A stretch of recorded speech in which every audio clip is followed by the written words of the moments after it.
This video covers the response of second-order systems to constant inputs.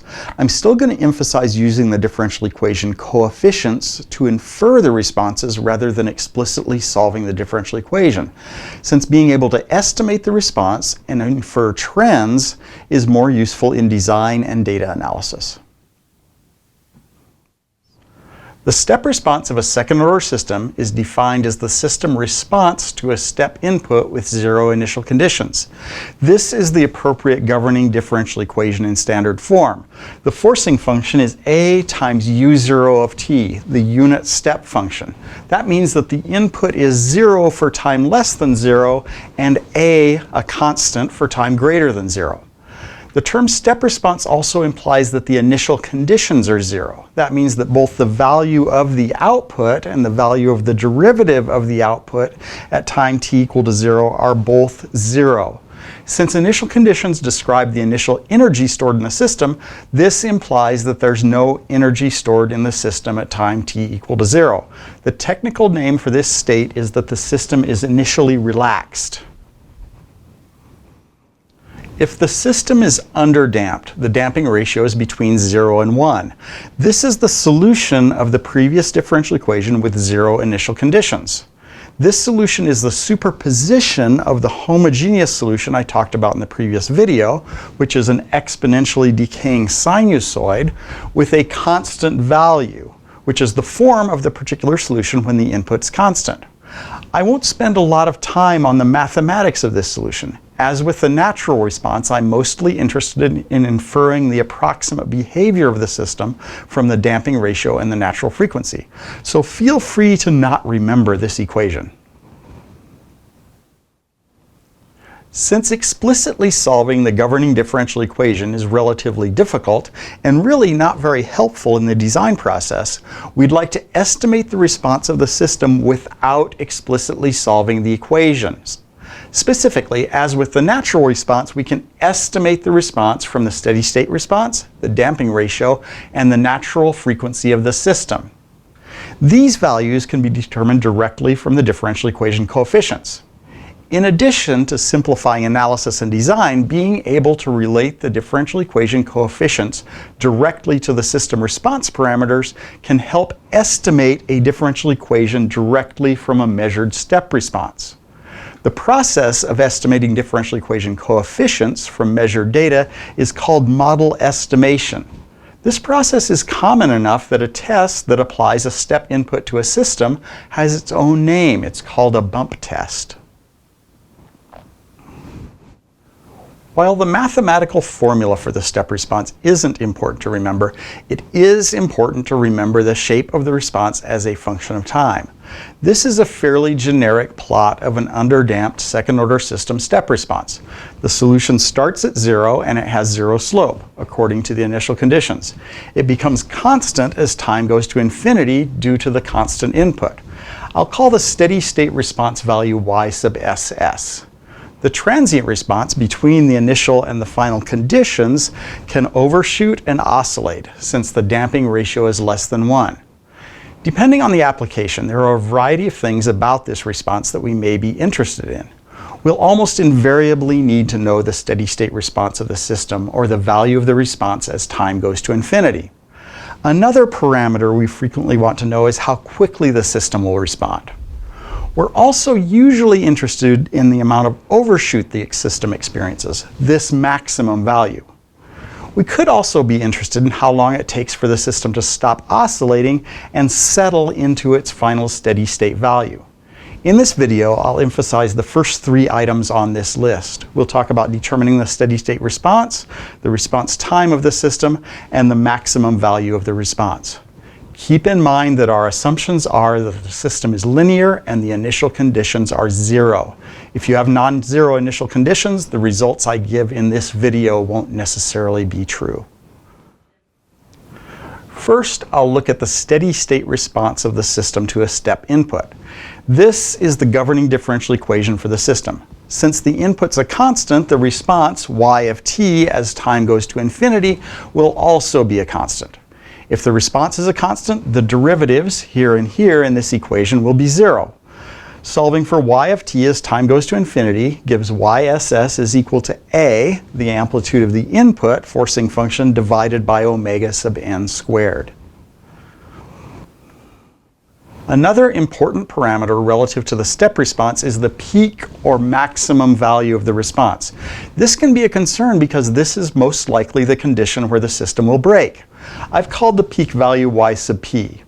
The peak value is characterized by the amount of overshoot, or the difference between the peak value and the steady state response that the system experiences.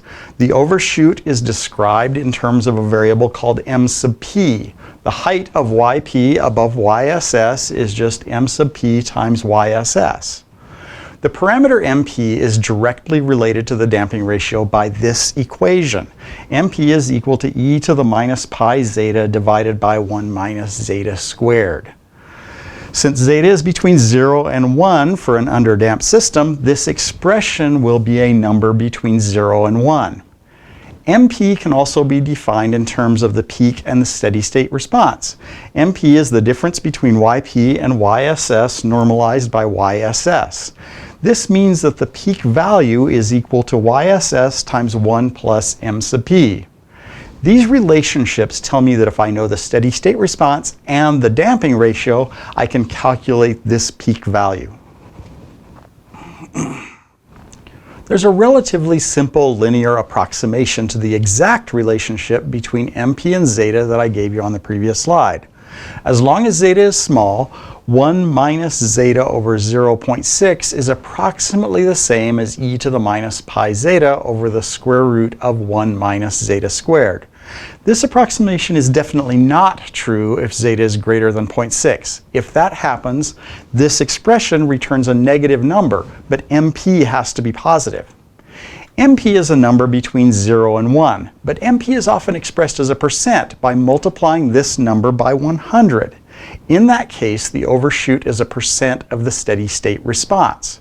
When expressed as a percent, MP is often referred to as the percent overshoot. For example, if a system has 25% overshoot, the peak value will be 25% higher than the steady state response. The rise time is commonly used to characterize how fast a system will respond to some input.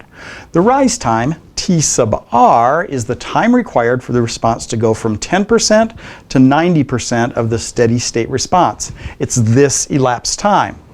The rise time is closely related to the natural frequency of the system. It's approximately 1.8 over the natural frequency. Now let's do an example of using these relationships to determine the maximum value of the inductor current, I of t, in this circuit. The input is a 5-volt step, and the initial conditions are both 0, so we can use our step response relationships for this problem. We need to find the peak value, which depends upon the steady state response and the percent overshoot. I'll find the steady state response first. The overshoot depends upon the damping ratio, which I can find from the differential equation. So writing the differential equation governing this circuit will be a necessity. Once I've got the damping ratio, I can use that to find the percent overshoot, m sub p. Finally, I can get the peak value y sub p from the steady state response and the percent overshoot. Since I can use the differential equation to find both the steady state response and the damping ratio, I'll write the differential equation first. As usual, to write the differential equation, I label the inductor currents and the capacitor voltages, and then use those variables and the voltage current relationships to label the capacitor currents and the inductor voltages. Make sure you follow the passive sign convention when you label these. Now I'll apply KVL, KCL, and Ohm's law to write differential equations from which I can write a differential equation that governs I of t. If I do KCL up here, this voltage is V of t, so this current is V minus 5 over 18. Plus this current leaving this terminal is I, plus the current through the capacitor is 1 over 9 dV by dt. Those are all the currents at this node, so they sum to 0. Now let's do KVL around this loop here. I'll call that loop 1. So this voltage is equal to the sum of this voltage plus this voltage. So 5 volts is equal to this voltage, which is its resistance, 18 ohms, times the total current, which is I of t plus 1 over 9 dV by dt.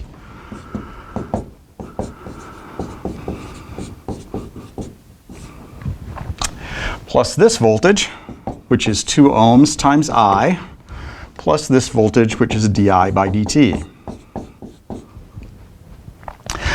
Now I have two equations and two unknowns. I should be able to eliminate V from these equations to write an equation for I.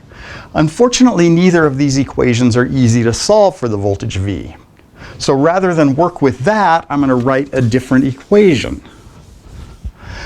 Let's see what KVL around this rightmost loop gives us. I'll call that loop 2. This voltage is V, which is equal to this voltage, which is 2I, plus the voltage across the inductor, which is di by dt.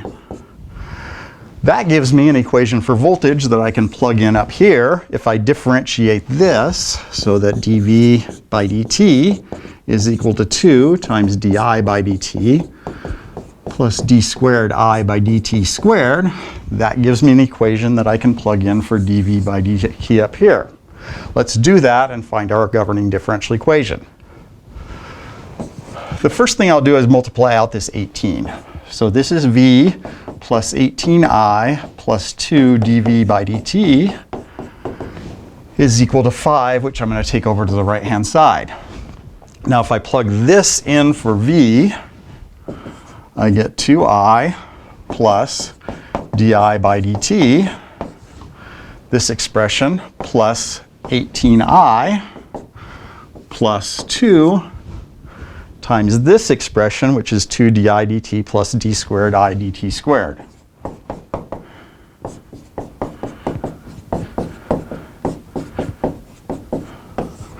And that's equal to 5. Now let's group terms. 2I and 18I is 20I.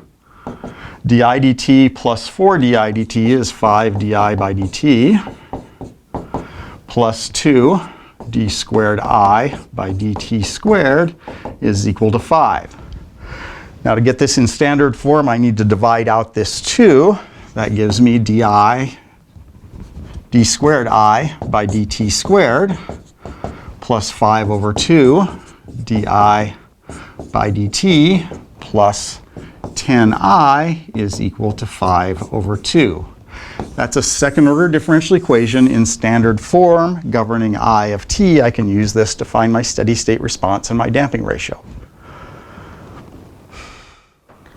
Writing the differential equation is prone to errors, so I'll always check the equation against the expected steady state response before I actually use the equation for anything. The governing equation we found was this. If the input is constant, the output becomes a constant as time goes to infinity.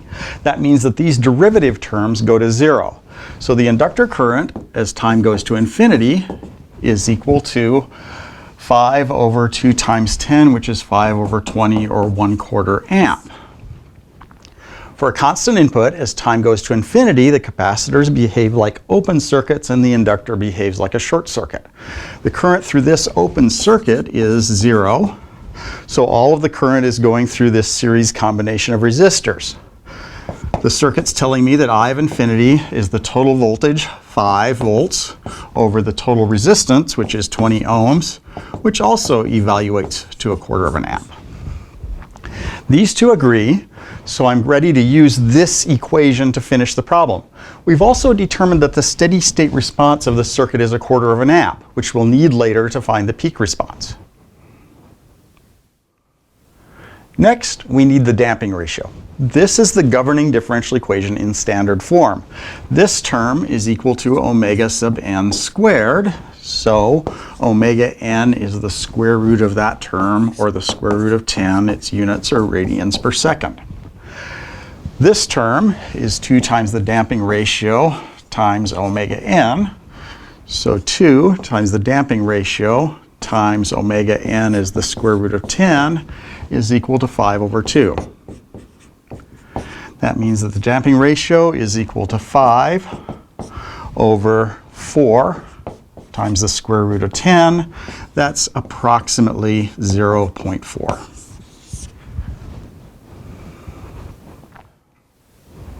We found that the damping ratio is about 0.4 and the steady state response is about 1/4 of an amp.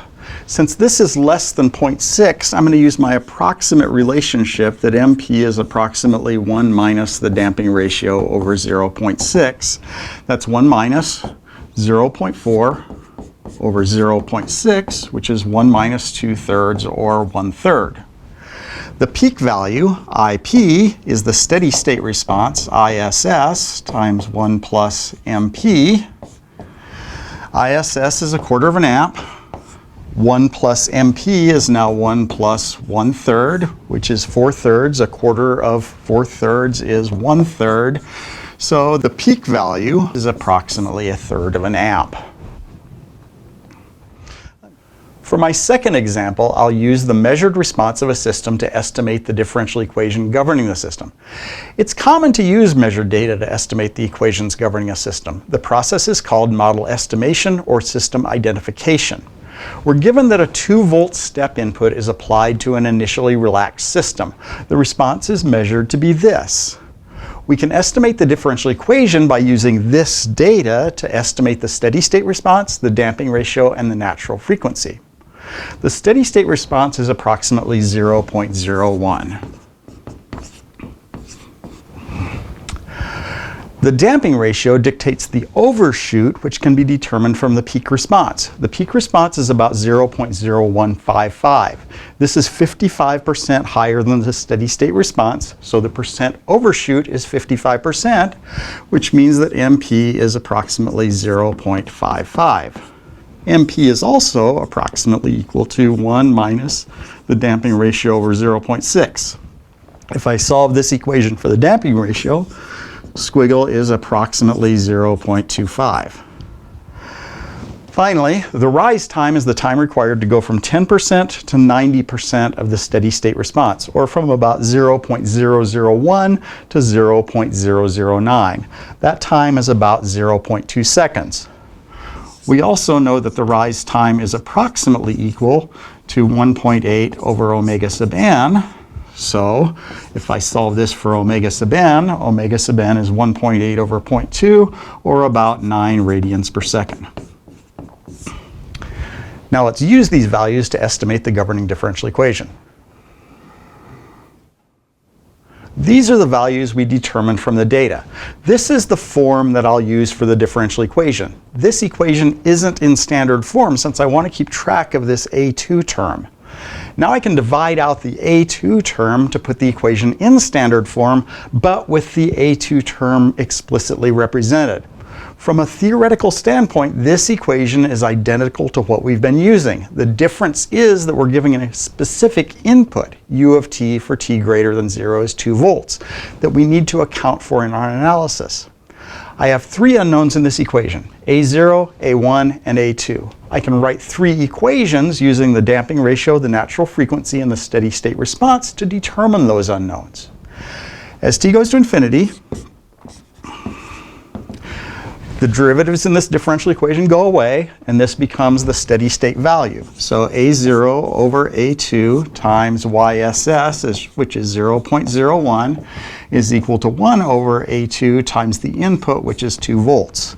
The A2's cancel out, and A0 is equal to 2 over 0.01, which is 200. This term, A0 over A2, is omega n squared, which is 81. If I substitute A0 into here and solve for A2, I get A2 is approximately 2.5. Finally, this term, A1 over A2,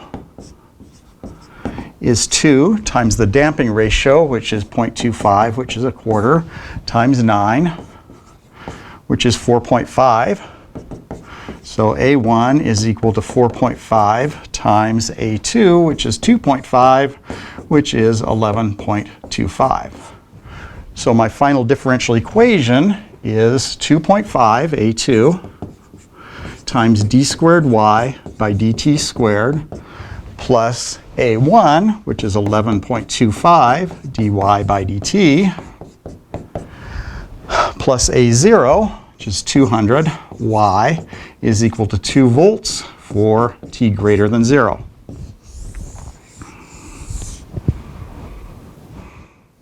It's always good engineering practice to double check your results. In this case, we can do that by solving the estimated differential equation and comparing that solution to the original data. Doing this cross-check requires you to be able to solve the second-order differential equation, which I'm not really covering in this course. So I'll present my solution to the differential equation and gloss over the details of how I determined it. In this video, I'm more interested in emphasizing the overall philosophy associated with cross-checking the results than I am in the details of how to perform that process. The blue line is the original measured response we were given. The red line is the solution to the differential equation we determined based on that data. The steady-state response and the frequency of the oscillations of the mathematical model agree pretty well with the original data. The overshoot provided by the model is a little low, which means that the damping ratio I estimated is too high. This isn't actually too surprising, since I used the linear approximation to the overshoot equation to make my estimate. I could try going back and using the exact relation between overshoot and damping ratio and see if I get a better response. However, it's probably easier to just iterate on the damping ratio and see if I can guess one that matches the data better. This guess and check approach only works if I understand the effect of the damping ratio has on the shape of my solution.